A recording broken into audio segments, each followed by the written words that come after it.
Dear Papa Dudut, una po sa lahat ay binabati ko kayo at ang lahat ng ating mga kapuso at kabarangay ng isang magandang araw. Ako po si Aya, 24 years old at laking Valenzuela. Pero bumukod na rin po ako sa pamilya ko noong ako'y nagtatrabaho na at nangupahan sa isang maliit na kwarto malapit sa call center na aking pinagtatrabahuhan sa Mandaluyong. Isa po ako sa mga masugid ninyong tagapakinig at halos araw-araw po akong nag-tune in sa inyong programa sa tanghalian bago ako matulog. Sa katunayan nga po ay matagal ko ng balak na sumulat sa inyo pero ngayon lang po ako nagkaroon ng lakas ng loob nang nalampasan ko na ang aking problema. Ito po ay tungkol sa aking ex-boyfriend na si Ron. Siya po ang aking unang boyfriend at nagkakilala kami sa una kong call center na pinagtrabahuhan. 1 year po ang tanda niya sa akin. At nang nagkakilala kami ay kakahiwalay niya lang din po sa kanyang ikalawang girlfriend. Bago po naging kami ni Ron ay crush ko na siya, Papa Dudut. Cute kasi siya.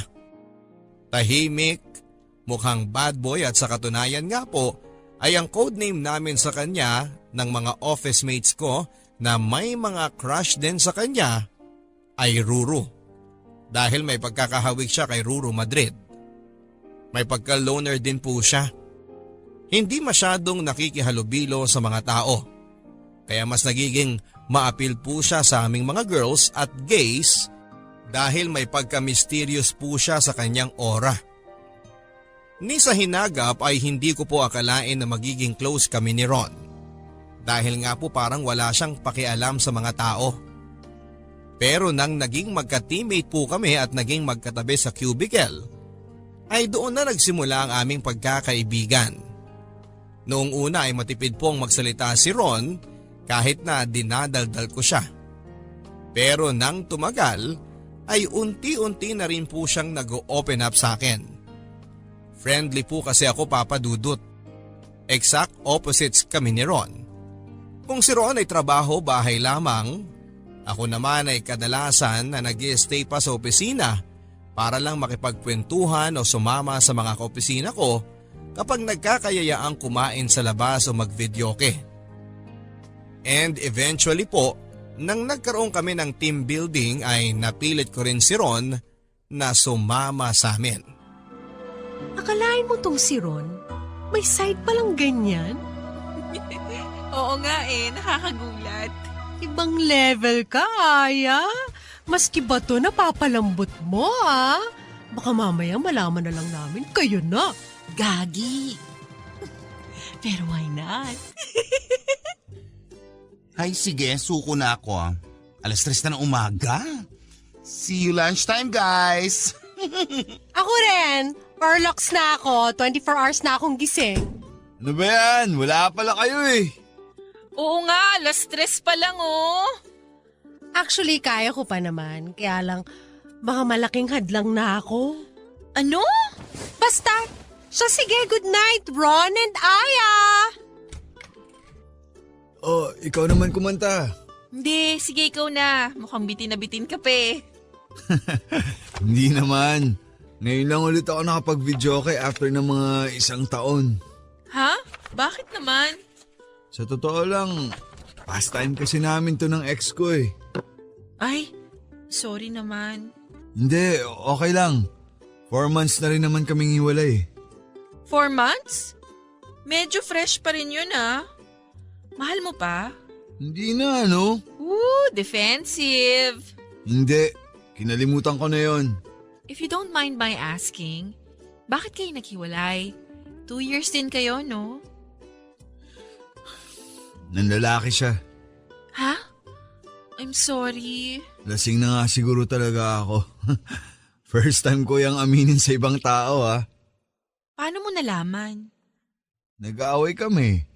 Tapos akala ko magkakabalikan pa kami. Yun pala, may spare tire na siya. Parang naghanap lang siya ng excuse na makipaghiwalay sa akin. Pero Tumatiming na lang siya na iwalayan ako eh. Hayop na babaeng yun. Ay nako, kumanta na lang tayo. Hindi ko talaga mapapatawad yung babaeng yun. Alam mo ba kung gaano kasakit sa lalaki na lokohin ng babae? Sobrang sakit sa pride nun, Aya. At ang malala nun, hindi ko alam kung gaano katagal na niya ako niloloko. Hayop talaga yung babae na yun. Magpasalamat sila, hindi ko pa sila nakakasalubong. Kundi mapapatay ko talaga sila! Ron! Kalma! Kalma lang! Hindi mo naiintindihan eh. Minahal ko si Trisha, Aya. Hindi ko alam kung bakit niya nagawa sa akin yun. Niloko niya ako. Pinagmukha niya akong tanga sa lahat ng tao. Sige, ilabas mo lang. Pinagkatiwalaan ko siya. Pero sinayang niya yun. Hindi ko na alam kung makaka-recover pa ako o kung kaya ko pang magmahal ng iba dahil sa ginawa niya. Makaka-recover ka, okay? Malakas ka. Malakas kang tao at balang araw, mababawasan na rin ang sakit na nararamdaman mo. Nandito lang kami. Nandito lang ako. Salamat, Aya. Ikaw lang ang nakakausap ko. Huwag kang mag-alala. Hindi ko ipagsasabi kahit na kanino. Your secret is safe with me. You are safe with me.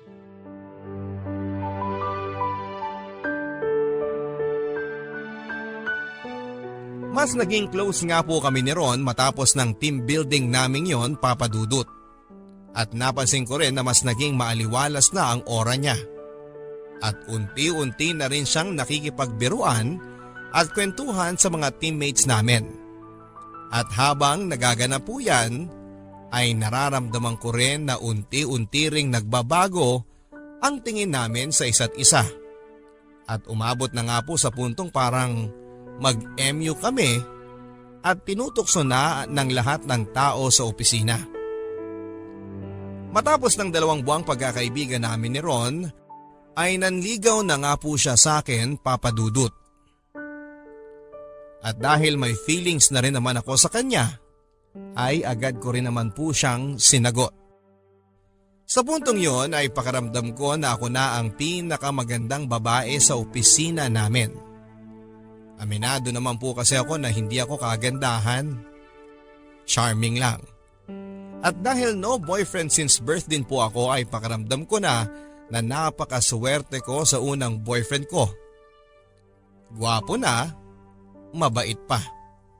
At mahal na mahal pa ako. Pero wala pa pong 1 buwan mula nang maging kami ni Ron ay napansin ko na po ang unang mga red flags sa kanya.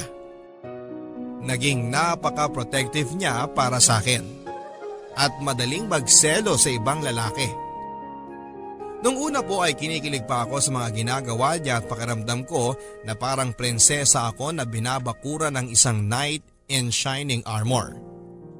Pero nang tumagal na, ay unti-unti ko nang nararamdaman ang pagkasakal sa kanya.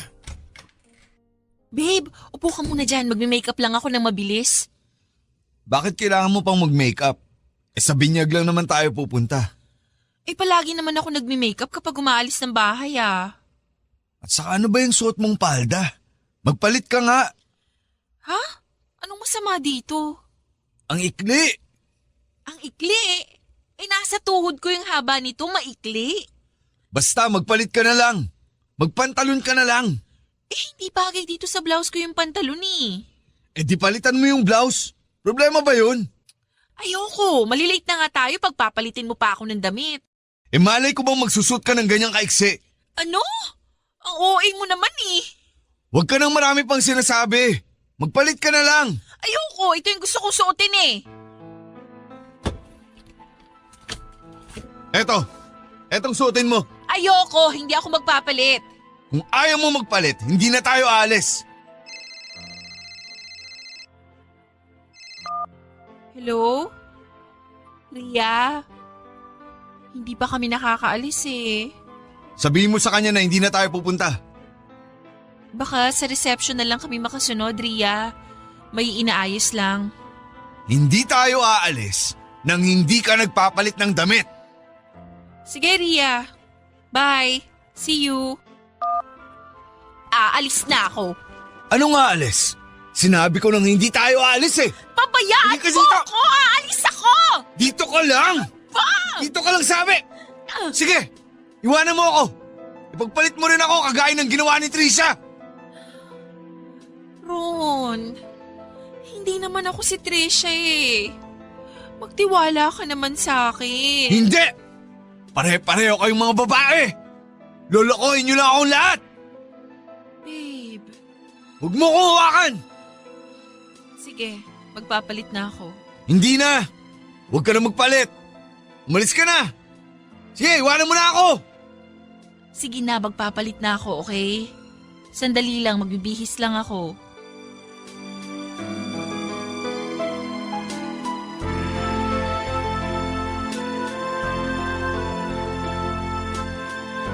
At naulit pa po ng naulit ang mga ganong mga sandali, Papa Dudut. Sa katunayan nga po ng tumagal ay parang nabago na nga rin po ang pormahan ko para lang hindi na kami magtalo ni Ron. Kapag nagsha-shopping nga po ako ng mga damit ay hindi na ako pumipili ng mga damit na nagugustuhan ko, kundi yung mga damit na sa tingin ko ay aaprobahan ni Ron. Maski ang pagmi-makeup ko po ay binabawasan ko na rin. Ang argumento po kasi palagi sa akin ni Ron ay bakit ko pa raw kailangang magpaganda at mag-makeup. Gayong boyfriend ko na siya. Para po kasi sa kanya ang isang babae ay dapat nag-aayos lang para makapang-akit ng lalaki. At nang tumagal nga po ay naging gano'n na rin tuloy akong mag-isip. Kapag nakakakita po ako ng babaeng naka-makeup at nakaporma, ang una ko pong iniisip ay malandi ito at ginagawa lang yon para makapang-akit ng lalaki. At eventually nga po maski ako ay naging selosa na rin. At iniisip ko na kapag may kausap si Ron na maganda at mapormang babae ay nilalandi nito ang boyfriend ko. Eventually po ay napansin na nga rin po ng mga kaibigan ko at ng mga kaopisina ko ang pagbabago sa pananamit at sa itsura ko. Tinutokso po nila ako na ganon daw ba talaga kapag may boyfriend ng gwapo. Nawawala ng pakialam sa sarili dahil nakuha na ang gusto. Kaya mas lalo ko rin pong naisip na tama nga si Ron. At tama lang na magpakalosyang na ako. Total ay may boyfriend na rin naman ako. Naisip ko rin po kasi noon na kaya lang naman po nagkakaganon si Ron ay dahil na-trauma siya sa kanyang ex-GF na si Trisha. Naisip ko na hindi naman kasalanan ni Ron kung naging paranoid siya sa akin at sa relasyon namin. Dahil minsan na siyang niloko ng babae. Naisip ko rin po na temporary lang naman siguro ang ganong pag-uugali ni Ron dahil hurting pa siya. Pero kapag nakapag-move on na po siya ng husto sa nangyari sa kanya ay magbabago rin ito. Ang kailangan ko lang din gawin ay intindihin siya at pagbigyan ng mga gusto niya habang naghihilom pa ang kanyang puso. Pero ang nangyari po, Papa Dudut, ay tila ako ang nagbago. Hindi ko namalayan sa pag-a-adjust ko kay Ron at sa pag-a-under ko sa kanya ay ang pagkatao ko mismo ang magbabago. Kung dati po ay masiyahin ako at outgoing, unti-unti na rin po akong umiiwas sa mga tao at tulad ni Ron ay naging opisina bahay na lang po ako. Tumatanggi na rin po ako kapag inaaya kami na lumabas sa mga kaopisina namin. At wala po akong kaalam-alam ay lumiliit na rin ang mundo ko. At halos kay Ron na nga lang po umiikot ang buhay ko. Pero sa kabila po ng mga ginawa kong pag-a-adjust at panguunawa kay Ron ay parang mas lumala lang po siya, Papa Dudut. At kahit na isara ko na halos ang sarili ko sa mundo ay patuloy pa rin ang pagiging siloso ni Ron. Oh, bakit ka tumatawa dyan? Wala, may binabasa lang akong interview ni Ruru Madrid. Nanonood tayo ng TV dito kung ano-anong ginagawa mo. Commercial pa naman eh. Kaya nag-cellphone na muna ako. Ewan ko sa'yo. Uy, nagsiselos ka ba, babe? Hindi ako nagseselos. Uy, selo siya eh. Ano ba? Grabe naman to, ang sungit mo. Hindi ako nagsusungit. Ano na naman bang problema, babe? Alam mo na kung bakit. Ano? Anong ginawa ko? Nakakabastos eh. Nakakabastos ang alin? Yung pinapakita mo pa sa harapan ko na nagnanasa ka sa ibang lalaki. Yung kay Roro Madrid? Seryoso ka? Bakit ka magsiselos doon? Artista yun. At saka kamukha mo naman yun eh. Wala akong pakialam. So ibig sabihin, kung hindi yan artista, papatusin mo? Kaya mo ako nagustuhan dahil kamukha ko? So kung may makita kang ibang kamukha niya na pakalat-kalat dyan sa kalsada, lalandiin mo? Ron, sobrang paranoid mo. Paranoid? Hindi ako paranoid. Alam na alam ko na yung mga karakas yung mga babae kayo. Ron, pwede ba? Hindi ako kagaya ng ibang babae. Hindi ako yung ex mo. Shut up! Malandi ka rin. Lahat ng babae, kapag hindi mo binantayan, malandi. So anong gusto mo? Sa'yo lang ako nakatingin? Sa'yo ko lang paiikutin yung mundo ko? Oo! Bakit? Ganon din naman ako sa iyo ah. Nakita mo ba akong tumitingin sa iba? Nakita mo ba ako naglalaway sa artista? Eh paano kung hindi ko kayang gawin yan? Paano kung ayaw kong gawin yan? Ano? So inaamin mong malandi ka talaga? Hindi ako malandi! Hindi ka lang normal! Anong sinabi mo? Anong gusto mong palabasin ha? Na may sira ako sa ulo? I'm sorry, hindi yun ang ibig kong sabihin. Yun ang ibig mong sabihin. Ang sama ng ugali mo. I'm sorry, hindi ko sinasadya. Nabigla lang ako. Bahala ka dyan! Ron, sandali! Kapag kasama ko po si Ron ay pakaramdam ko na kailangan kong mag-ingat sa bawat kilos ko, Papa Dudut.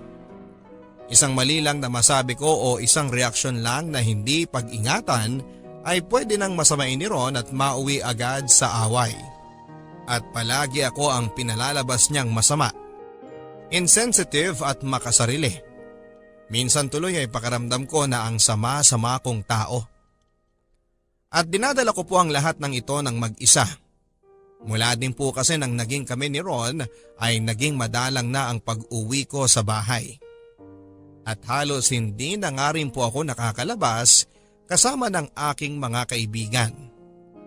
Sa mga oras naman po na nasa opisina ako at mga pagkakataon na may kasama akong ibang tao ay hindi ko rin naman po nakukwento ang mga personal kong pinagdaraanan. Sinasabi ko na lang na masaya ang relasyon namin at clingy lang kasi kami sa isa't isa ni Ron. Kaya't hindi na ako nakakalabas. At habang kinikilig sila sa amin ay wala silang kaalam-alam na kasinungalingan ang lahat ng yon. At malayong malayo na sa katotohanan. Pinoprotektahan ko rin po kasi si Ron sa maaaring isipin ng ibang tao, Papa Dudut. At ayaw ko rin namang ipaliwanag pa sa kanila ang mga pinagdaraanan ni Ron, kaya siya nagkaganon. Pero ang hindi ko namamalayan ay sa pagpoprotekta ko kay Ron at sa pag-aalaga sa kanya at pag-iintindi sa kalagayan niya, ay ang pagpapahalaga ko na pala sa aking sarili ang unti-unting nauubos. Naku, mabuti naman at napaunlakan mo na kami ngayon. Ba? Ilang buwan ka na naming hindi nakakasama sa galaan, ha? Oo nga eh. Miss na miss ka na namin, bruha ka. Bakit pala hindi mo kasama si Ron ngayon? Umuwi kasi siya ngayon sa kanila sa probinsya. May emergency lang na inaasikaso. Ganon? Nagkakatime ka lang sa amin kapag wala siya? Kaya naman pala biglang nag-ayos ka ulit ngayon, ha? Kasi wala si Ron. Buhay single. Uy, hindi loyal ako. Huwag kayong ganyan. Sus, ito naman, joke lang. Uy, friend, nga pala. Marami raw opening ngayon sa Dubai. Mag-a-apply kami. Gusto mo, join ka na sa amin. Talaga? Naku, pero Si Ron na naman. Di, ayayin mo rin siya. Naku, hindi papayag yun. Ayaw umalis nun sa Pilipinas. Andito yung comfort zone nun eh. Eh di ikaw na lang. Ayoko, ang hirap din kaya ng LDR. Eh, sandali lang naman yun. Mag-iipong ka lang doon, tapos babalik ka rin naman dito. At saka di ba dati ikaw yung atat na atat sa atin na mag-Dubai? O eto na nagmamas hiring daw yung kumpanya ng auntie ko doon at may maglalakad sa atin, walang problema. Oo nga, pilitin mo na lang si Ron na sumama. Hindi ko mapipilit yun. Mukha talagang seryoso na kayong dalawa, no? Oo naman. Eh anong plano nyo? Ayun, mag-iipon, tapos magpapakasal, tapos siya na lang magtatrabaho, tapos sa bahay na lang ako mag-aalaga ng mga bata. Wow, housewife material ka pala. Nagagawa nga naman ng pag-ibig. Teka, bakit ganyan ang mukha mo? Parang hindi ka naman kumbinsido, Aya. Ha? Hindi. Okay nga yun eh. Sauce! Aya, umamin ka nga. Nagkakaproblema ba kayo ni Ron? Kami? Wala. Bakit mo naman nasabi yan? Wala lang. At saka, hindi naman sa pag-aano pero para kasing recently nagbago yung aura mo. Oo nga, tama ka dyan. Paano nagbago? Dati kasi palagi kang high energy, bubbly, ganun. Tapos ayun, parang bigla kang kumalma. Pero recently, parang hindi ka naman mukhang in love. Parang mukhang pagod, ganun. Hindi. Ano kasi, stress lang sa trabaho. Sauce! Sige na, splok na. Tayo-tayo lang naman eh. Wala nga. Shucks, si Ron. Teka, sagutin ko lang to. Ron? Nasaan ka? Nag-dinner lang kami ni na Mabel. Pambira! 2 araw pa lang akong wala dyan, nagwawala ka na? Ron, si na Mabel lang naman to eh. Sige na, sige na! Baka nakaka-istorbo pa ako. Hindi, uwi na ako. Sige na. Huwag na, dyan ka na! Magpakasaya ka dyan! Goodbye! Ron!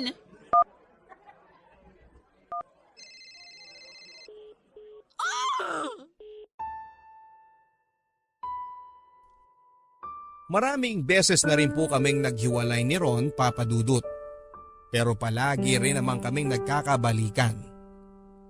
Siguro 1 buwan na yung pinakamahaba naming cool off. Pero hindi rin ako nakakatiis at ako pa rin ang unang lumalapit. Humihingi ako ng tawad at sumusuyo sa kanya. Karamihan po kasi ng away namin ni Ron ay ako ang unang humihingi ng tawad at nagpapakababa. Siguro'y 1 o 2 beses pa lang po yun nang si Ron mismo ang sumuyo at humingi ng tawad sa akin. Pero kahit sa mga pagkakataong yon, ay nagawa pa rin niyang palabasin na kasalanan ko ang mga pangyayari dahil masama akong tao at hindi ko siya naiintindihan. Alam ko naman pong toxic na po talaga ang relasyon namin ni Ron, Papa Dudut. Pero hindi ko pa siya magawang hiwalayan dahil mahal ko siya at nagigilty ako. Sa mga oras kasi na maayos si Ron at hindi kami nagkakaaway ay sweet naman po siya at malambing. At isa nga po sa mga paulit-ulit na sinasabi niya sa akin ay ako lang daw ang nag-iisang tao na meron siya. Kaya't sobrang thankful din po ako sa naging relasyon namin. Na naging magkarelasyon kami. Hindi daw niya alam kung makakasurvive siya kung hindi ako dumating sa buhay niya. Marahil ay dahil din po sa pinagdaraanan ko kay Ron ay tila unti-unti na rin pong naisantabi at napabayaan ang sarili ko. Kagaya nga po ng napansin ng mga kaibigan ko ay totoo nga po na naging mas tahimik at sarado ako sa tao. Kung minsan ay nahuhuli ko rin po ang aking sarili na nagagalit kay Ron dahil pakaramdam ko po ay napakaraming mga bagay at opportunity ang tinanggal niya sa akin. Pero wala rin naman po akong lakas ng loob para iwanan siya. At umabot na nga po sa puntong nakaapekto na rin sa aking pisikal na katawan ng depresyon na aking nararanasan. Sa loob po ng 1 taon ay nag-gain po ako ng 50 pounds sa timbang, Papa Dudut. Tuluyan na rin po akong nawala ng ganang manamit at pinanindigan ko na lamang ang pagiging losyang. At ang pagkain ng mga comfort food ang siyang naging takbuhan ko sa tuwing nagkakaproblema kami ni Ron. At etong bagay na ito ay hindi rin naman nagustuhan ni Ron, Papa Dudut. Kung dati kinokontrol niya ang aking pananamit at pagmi-makeup, ngayon ay baligtad naman. Gusto niya akong papayatin dahil kung minsan daw ay napagkakamalan na kaming magnanay ng mga tao at nakakahiya daw. Lahat daw kasi ng aking gawin ay babalik din naman sa kanya. At gusto ko raw bang isipin ng ibang mga tao na masama at konsentidor siyang boyfriend.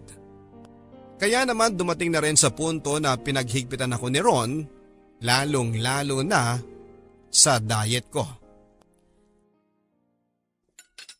Babe, inaaya pala tayo ni na Mabel sa despedida nila sa 1 linggo. Ayoko. Ikaw, kung gusto mong sumama, edi bahala ka. O sige, hindi na rin ako pupunta. Bahala ka. Babe, try rin kaya nating mag-abroad. Napag-usapan na natin yan, hindi ba? Pero babe, mas mapapadali kasi tayong makapag-ipon kapag nag-abroad tayo. At saka marami daw hiring sa Dubai ngayon. Hindi tayo mag-a-abroad. Dito lang tayo sa Pilipinas. Okay. Huwag ka nang kumuha ng kanin. Ha? May ulam pa ako eh. Uubusin ko na lang. Huwag ka na sabing kumuha ng kanin eh. Ang taba-taba mo. Oh. Grabe ka naman sa akin. Grabe? Sandali.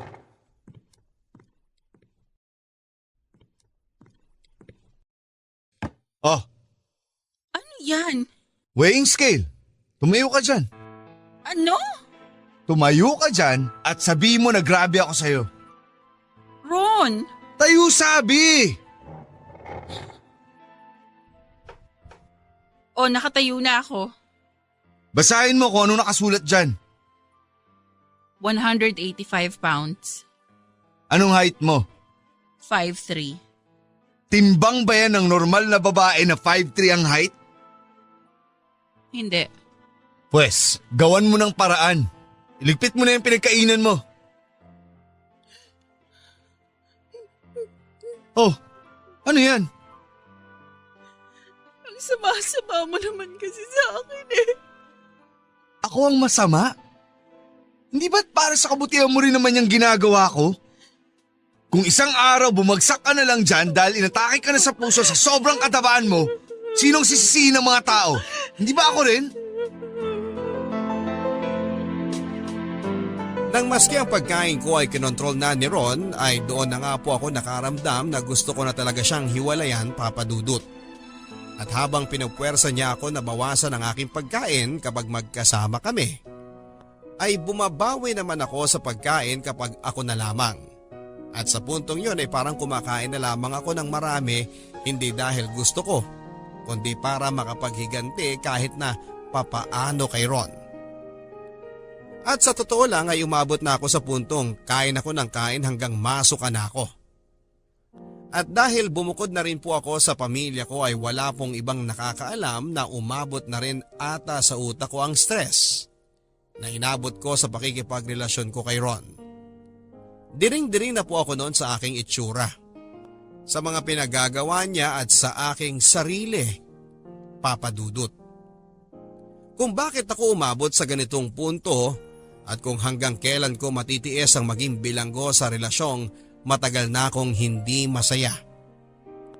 Kaya nang minsang nauwi na naman ang isang maliit na hindi pagkakaunawaan namin sa isang malaking bagay, ay kinuha ko na po ang opportunity na yon para tuluyan ng makipaghiwalay kay Ron. Pero 1 linggo lang matapos kong tiisin ang tawag at pangungulit niya para makipagbalikan, ay nabigo pa rin akong makawala sa kanya. Anak, ang laki ng inilobo ng katawan mo ah. Hindi na normal yan ah. May pinagdadaanan ka ba? Ang totoo niyan, Pa, kaya rin muna ako bumalik dito sa atin para magpalipas ng oras. Nakipaghiwalay na po kasi ako kay Ron. Ay, sinasabi ko na nga ba eh. Stress eating yan. Huwag mo masyadong alalahanin yun. Pag-ibig lang yun. Marami pang iba dyan. Kailan ba kayo naghiwalay? Mag-iisang linggo na po. Ha? 1 linggo pa lang? Pero matagal ka na namumroblema sa kanya. Medyo po. Ano ba ang dahilan? May ibang babae ano? Ay, nako. Sinasabi ko na nga ba. Sakit yan ng mga gwapo. Sakit din yan ng tatay mo dati eh. Mabuti na lang, hindi na siya gwapo ngayon. Kaya gumaling na.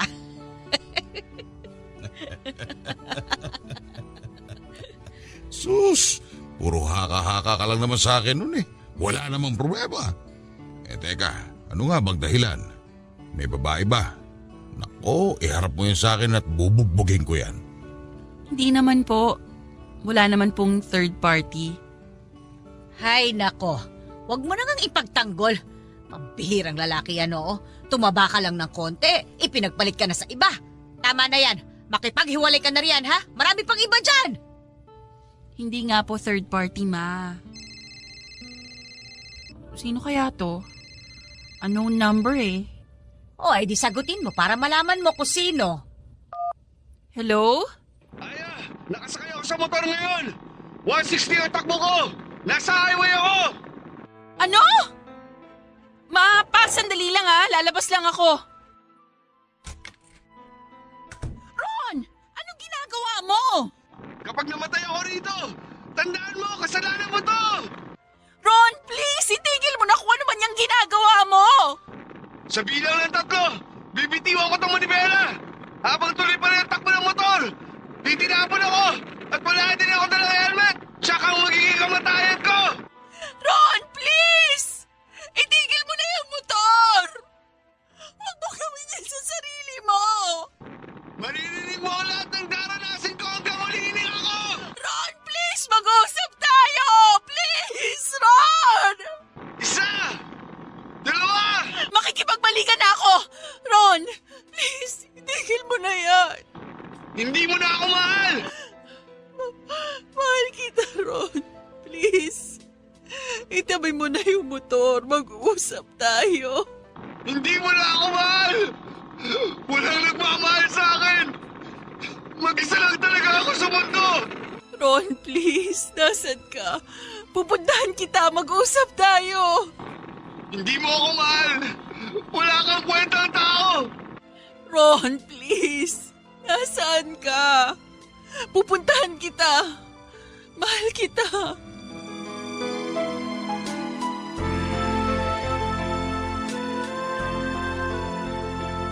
Eventually po ay sinabi na rin sa akin ni Ron kung nasaan siya. Sa Marcos Highway, nang marinig ko po ito ay agad-agad akong umalis sa amin sa Valenzuela. Naghanap ng taxi at pinuntahan si Ron sa Marcos Highway. Kahit na 11:00 na ng gabi. At sa buong kaganapan pong yun mula nang umalis ako sa bahay hanggang sa makarating na po ako sa kinakaroonan ni Ron, ay hindi ko po ibinababa ang telepono para masiguro ko na walang mangyayaring masama sa kanya. Sa awa ng Diyos ay natutong ko rin po ang kinakaroonan ni Ron Papadudut. Nakita ko po ang kanyang motor sa gilid ng highway at siya naman ay katabi nito. Nakaupo at umiiyak. Nagpababa na po ako sa taxi at nilapitan ko siya at tinabihan. Nag-usap po kami hanggang sa Bukang Liwayway. At nang umalis po kami sa tabi ng highway ay kami na ulit.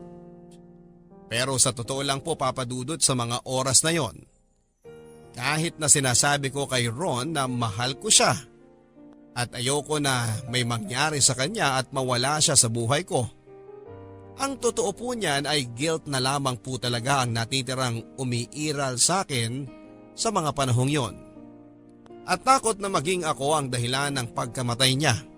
Sa mga panahong yon ay na-realize ko na parang ang tanging paraan lang para makawala ako sa relasyon namin ay kapag may namatay o nagpakamatay na ang isa sa amin.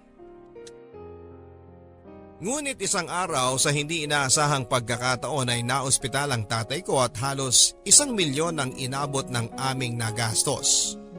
At dahil sobrang bilis ng mga pangyayari ay napilitan tuloy kaming mangutang kung kani-kanino para lamang mabayaran ang mga bills sa ospital at maipaopera kaagad ang ama ko. Nalaman po namin na may stage 2 cancer si Papa. At para maagapan ang paglala ay kinakailangan pong ipakimotherapy siya. Parang sinakluban po ng langit ang pamilya namin noon, Papa Dudut. At para makabawas sa gastos ay sinesante na rin po namin ang kasambahay ni na Mama at Papa. At kami na lang din po ang naghahalinhina ng pagbabantay at pag-aalaga kay Papa sa mga oras na wala kaming trabaho. At hindi ko po akalain na maski ito ay mamasamain ni Ron. Nung mga unang linggo ay okay pa kay Ron, pero nang tumatagal ay nagsimula na siyang mainis dahil nawawala na raw po ako ng oras sa kanya. Sa mga panahong pong yon ay patuloy pa rin ang pagbabantaan ni Ron ng pagpapakamatay. Kaya naman pakaramdam ko ay hinahati ako ng 2 taong nag-aagaw buhay. At wala akong kalaban-laban sa sitwasyong yon. Isa na lang po to pa. Hindi ko na kaya. Busog na ako. Dali na pa. Kukunti pa lang ang nakakain mo. Kailangan mo magpalakas para sa chemo. Sige na nga. Very good. O sige, itatabi ko na to ha. Bukas, dapat mas marami ka nang makain ha. Anak, naisip ko, wag na kaya akong mag-chemotherapy. Ano ka ba pa? Paano ka gagaling yan? Sobrang hirap, anak. Sawang-sawa na ako sumuka. Mas mabuti pa siguro na mamatay na ako kaysa naman ganito. Wala pang kasiguraduhan kung gagaling ako. Pa, kumapit ka lang, okay? Gagaling ka. Manalig ka lang. Huwag kang magpapatalo sa pagkahina ng loob. Marami dyan gumagaling sa cancer. At isa ka doon, okay? Pero anak, sobrang gastos na rin eh. Ayoko namang mabaon kayo sa utang ng mga anak ko. Matanda na ako. Nakapag-enjoy na ako sa buhay. Yung gagastusin niyo sa akin, ipunin niyo na lang para sa kinabukasan ninyo. Pa, hindi. Huwag kang magsalita ng ganyan. Magiging miserable ang buhay naming lahat kapag nawala ka. 55 years old ka pa lang. Bata ka pa. Ni hindi ka pa nga senior citizen. Ayoko namang hindi na kayo makapag-asawa dahil lang sa kababayad sa mga utang natin sa pagpapa-ospital ko. Shh! Huwag mo nang isipin yan pa, okay? Mag-relax ka at ifo-focus natin lahat ng atensyon sa pagpapagaling mo, okay? Para mabilis ka nang makarecover. Sagutin mo na yan. Kanina pa yan tawag ng tawag sa'yo. Sige na, inaantok na rin naman ako at makakatulog na ako maya-maya. Sige po, pa. Labas lang po muna ako.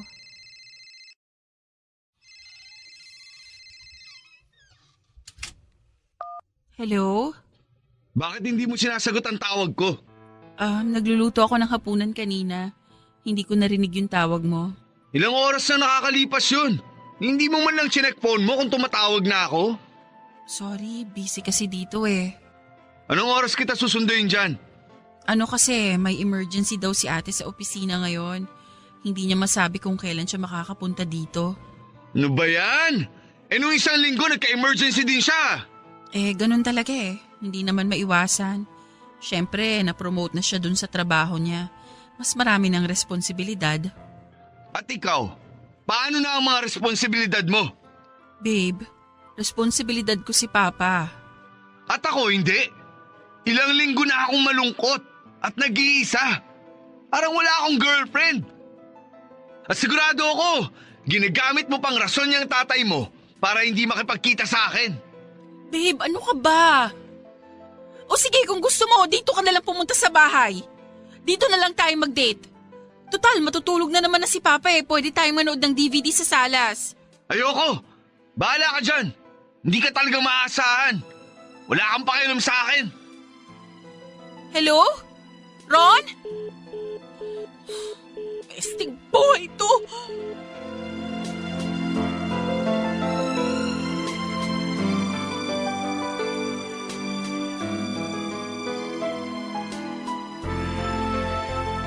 Kahit na galit na po ako kay Ron ay hindi ko na rin po siya magawang iwanan. At sa mga oras na yon ay unti-unti ko na rin naiisip na baka naman dati pa talagang ganon ang ugali at pagkatao ni Ron.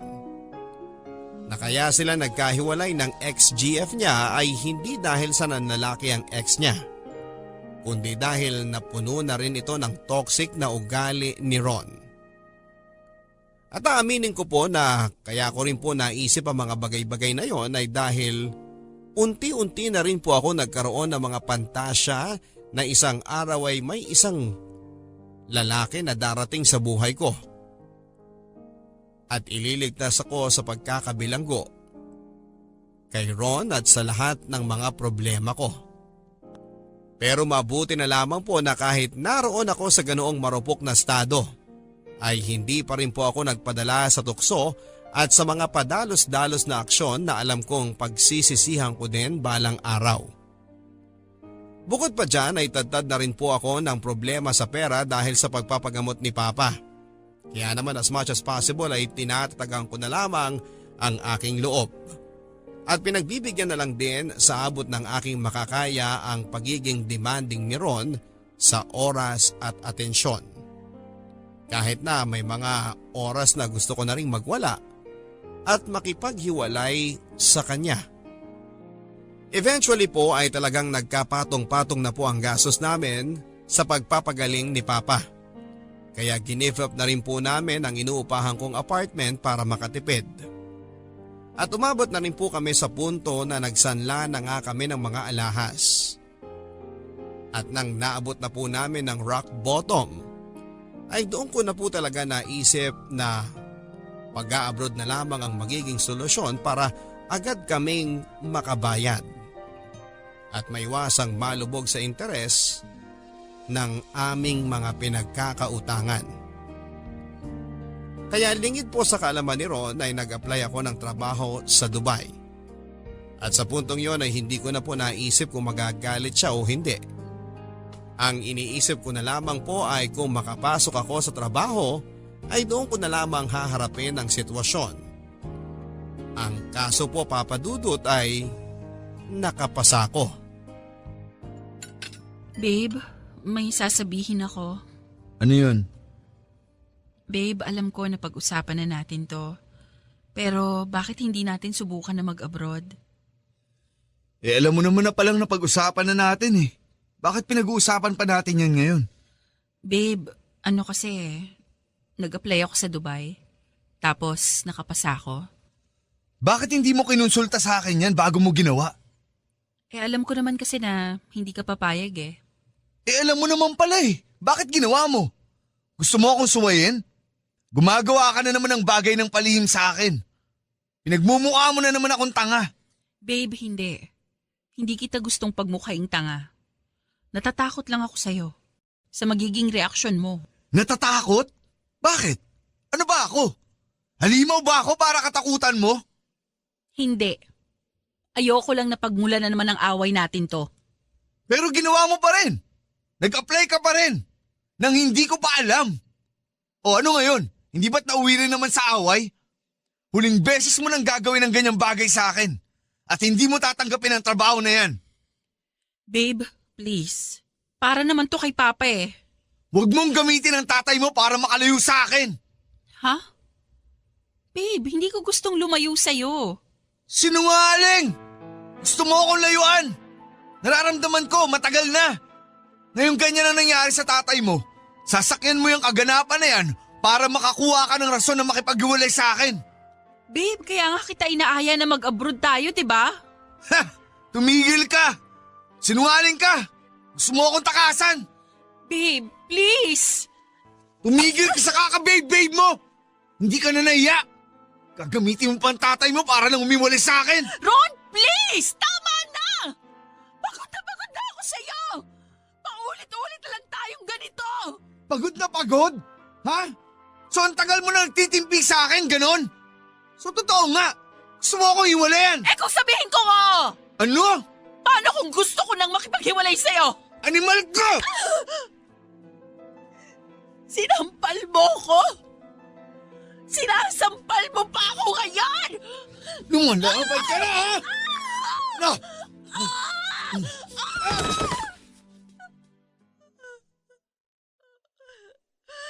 I hate you! I hate you! Babe, sorry. Sorry, nabigla lang ako. Huwag mo akong hawakan! Layuan mo ako! Babe, I'm sorry. Nabigla lang ako. Mahal na mahal kita. Bitawan mo ako! Huwag mo akong hawakan! Babe, please naman. Huwag mo ako matawag-tawag na babe! Tapos na tayo! Wala kang kwentang tao! Saan ka pupunta? Tulong! Tulong! Sige! Iwanan niyo ako lahat! Katulad ka rin nila!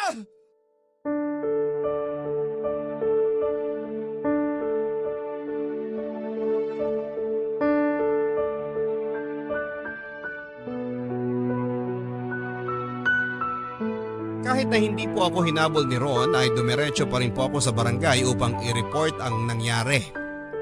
Natakot po kasi ako sa maaaring gawin sa akin ni Ron, lalo pat pinagbuhatan niya ako ng kamay at sinaktan ng huli naming away. Matapos po noon ay sinubukan ko rin pong kontakin si Ron para makipag-ayos. At aaminin ko po sa inyo, Papa Dudut, naging isang napakalaking temptasyon para sa akin ang makipagbalikan sa kanya. Lalo pat nung sinusuyo niya ako ay ipinapakita naman niya sa akin ang malambing at malambot na side niya. Pero tinatagang ko po ang aking damdamin at sa tuwing nararamdaman ko po na lumalambot na rin po ako sa kanya, ay pinipilit kong alalahanin ang mga sandali na naging malupit at marahas sa akin si Ron para tumatag akong muli sa aking naging desisyon. 4 na buwan na po ang lumipas mula nang nagkahiwalay kami ni Ron, Papa Dudut. At aaminin kong may kirot pa rin na nararamdaman ng aking puso. Kahit na papaano sa tuwing naaalala ko siya. Nang tumigil na rin pong makipag-communicate sa akin si Ron ay may bahagi rin po sa akin na parang pinupunit. At doon ko na-realize na talagang wala na kami.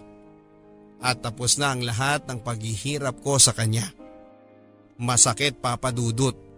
Pero pakiramdam ko ay nakalaya na rin ako sa kalasag ng aming toxic na relasyon. Sa puntong yon ay iniwasan ko na rin po ang magpatali sa guilt na baka kung ano na ang ginagawa ni Ron sa sarili niya. Sa puntong yon ay na-realize ko at natanggap ko na rin po na hindi ko obligasyon si Ron. Hindi niya kailangan ng GF, Papa Dudut.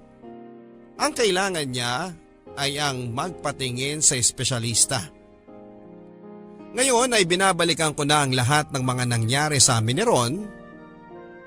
Pakaramdam ko po ay napakatanga ko sa mga panahon na yon. Alam kong umabot na ako sa punto na kapag sinabi sa akin ni Ron na dilawang kulay green ay maniniwala na ako na dilawang green. Pangit mang sabihin pero sa tingin ko ay kung hindi na ospital ang ama ko o kung hindi kami nagkaroon ng krisis ay hindi na ako magkakaroon ng lakas ng loob para tumayo sa aking sarili at kumawala kay Ron. Tinanggap ko na rin po ang trabaho ko sa Dubai at nakaschedule na rin po akong lumipad sa 1 buwan. Sana po ay maabutan kong mapakinggan itong aking kwento at mabasa ninyo sa radyo bago ako bumiyahe. At sana ay yun na rin po ang huling beses na makarinig ako ng ganong klase ng kwento. Na wala na ring ibang tao na makakaranas ng mga bagay na kagaya ng sinapit ko nang dahil sa ilusyon ng pag-ibig. Ang inyong kapuso at kabarangay forever, Aya. Forever.